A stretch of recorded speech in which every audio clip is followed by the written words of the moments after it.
இலங்கையின் இணையற்ற கலை பாரம்பரியத்தின் சின்னமாக கருதப்படும் சிகிரியா மலைக்குன்று குறித்து நமது முதன்மை செய்தியாளர் பிரசாந்த் அளிக்கும் தகவல்களை தற்போது பார்க்கலாம். நியூஸ் 7 தமிழ் நேயர்களுக்கு வணக்கம். இன்றைய இலங்கை சுற்றுப்பயணத்தில் நம்ம எங்கே இருக்கோம் அப்படின்னு பார்த்தீங்கன்னா, அதாவது இன்றைக்கி 5வது நாள் பயணம். அதாவது 5வது நாள் பயணத்தில் திரிகோணமலையிலிருந்து கிட்டத்தட்ட 2 மணி நேரம், கிட்டத்தட்ட ஒரு 80-90 கிலோமீட்டர் தாண்டி சிக்ரியாங்கிற ஒரு மலை சிகரம், அதாவது மிக அற்புதமான நம்ம உள்ள மகாபலிபுரம் மாதிரி இங்கே ஒரு அற்புதமான ஒரு பிளேஸ் இருக்குது. அதை நம்ம நியூஸ் 7 தமிழ் நேயர்களுக்கு காமிக்கணும் அப்படின்றதுக்காக நம்ம வந்திருக்கோம். இந்த இடத்த பற்றி பேசுவதற்காக ஆர்காலஜி டிபார்ட்மெண்ட் இங்கே கண்ட்ரோல் இருக்கனால அந்த அதிகாரிகள் இருக்காங்க, அவங்கள்ட்ட கேட்கலாம். அவங்க தமிழ் தான். மேடம் வணக்கம். இந்த சிக்ரியான்ற அந்த மலை சிகரம் என்ன ஒரு அற்புதமான பிளேஸ், இங்கே என்னென்ன சிறப்புகள்லாம் இருக்குது? சிகிரியா அற்புதமான பிரதேசம் வந்தால் இது காசியப்ப மன்னனுக்கு பாதுகாப்பு கலையாக காணப்படுது. அவனை பாதுகாத்து கொள்றதுக்காக இங்கே அவன் இராஜதனை அமைத்து கொண்டான். இதில் மரபுரிமை பேணாமல் பண்டைய இதுவும் மாறாமல் இது வரைக்கும் மெயின்டைன் பண்ணிக்கிறது இருக்கிறதுனால இது ஹெரிட்டேஜ் சைட்டில் காணப்படுது.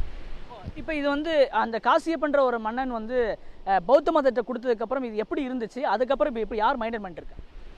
காசியப்ப மன்னனுக்கு பிற்காலத்தில் யாரும் பராமரிக்கிறதுனால இல்லாத சுட்டு இது பௌத்தர்கள் மிச்சம் பயன்படுத்தினாங்க. அதுக்கு ஆதாரங்கள் நாங்கள் நிறைய பண்ணிய பார்த்தோம். இப்போ சென்ட்ரல் கல்ச்சரல் ஃபண்ட், அதாவது மத்திய கலாச்சார நிதியத்தினாலும் தொல்லியல் திணைக்களத்தினாலும் இதில் மெயின்டெனன்கள் மேற்கொள்ளப்பட்டு வருகின்றது. இது கடல் மட்டத்திலேருந்து எவ்வளோ தூரம் இருக்குது, இதில் எவ்வளோ படிகள் இருக்குது, எவ்வளோ தூரம் இருக்குது? கடல் மட்டத்திலிருந்து 350 மீட்டர் உயரத்தில் நாங்கள் இப்போ இருக்கிறோம். 1200 படிகளை கடந்து நாங்கள் இங்கே வந்திருக்கிறோம். சுற்றியும் ஃபாரஸ்ட்ன்றது எங்களுக்கு விலங்குகள்லாம் இருக்குது. என்ன நீங்கள் சொன்ன ஏற்கனவே வரும்போது சொன்னாங்க யானைகள்லாம் இருக்குது அப்படின்றதெல்லாம் சொன்னாங்க. எவ்வளோ அனிமல்ஸ் இங்கே இருக்குது? யானை, மான், நாய், அது மாதிரி நிறைய மிருகங்கள் காணப்படுது. அது மாதிரி விதமான பறவைகளும் காணப்படுதுங்க. இப்போ இந்த மலைச்சிகரத்துக்கு வரனா சுற்றுலா பயணிகள் எப்பப்பெல்லாம் வரலாம், எந்த சீசனில் இங்கே நல்லாயிருக்கும் பார்க்குறதுக்கு? வருடத்தில் எல்லா நாளும் இது திறந்து தான் இருக்கும், எப்போ வேணாலும் வரலாம். அதே மாதிரி கோடை காலத்தில் நிறைய சுற்றுலா பயணிகள் இங்கே வருவாங்க. இப்போ இவங்க சொன்னது போல் மிக ஒரு அற்புதமான இந்த சிகிரியா என்ற மலை மிக நம்ம உள்ள மகாபலிபுரம் மாதிரி மிக அற்புதமான ஒரு கலைநீக்க மிக்க ஒரு வரலாற்று ரீதியான ஒரு சிறப்பான ஒரு இடம். இந்த இடம் பார்த்திங்கன்னா அழகாக கட்டடக்கலை, அந்த காலத்துடைய கட்டடக்கலையை மிக அற்புதமாக காமிக்கக்கூடிய ஒரு இடமாக தான் இருக்குது.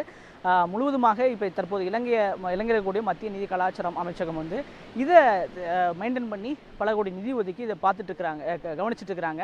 ஸோ நான் ஏற்கனவே குறிப்பிட்டதில் கடல் மட்டத்திலேருந்து கிட்டத்தட்ட 1350 மீட்டரில் ஒரு 1200 படிகளை தாண்டி தான் இந்த பகுதிக்கு வரணும். இதை நம்ம காமிச்சதில் நியூஸ் 7 நேயர்களுக்காக காமிக்கணுன்ற அடிப்படையில் கிட்டத்தட்ட இது ஒரு நாள் செலவழித்து இந்த பகுதிக்கு வந்தோம். அதை நமக்கு காமிச்சிட்டு ஒரு திருப்தி அடைகிறோம். தொடர்ந்து மற்ற பகுதிக்கு நம்ம சென்று பார்க்கலாம். நியூஸ் 7 ஒளிப்பதிவாளர் தினேஷுடன் பிரசாந்த்.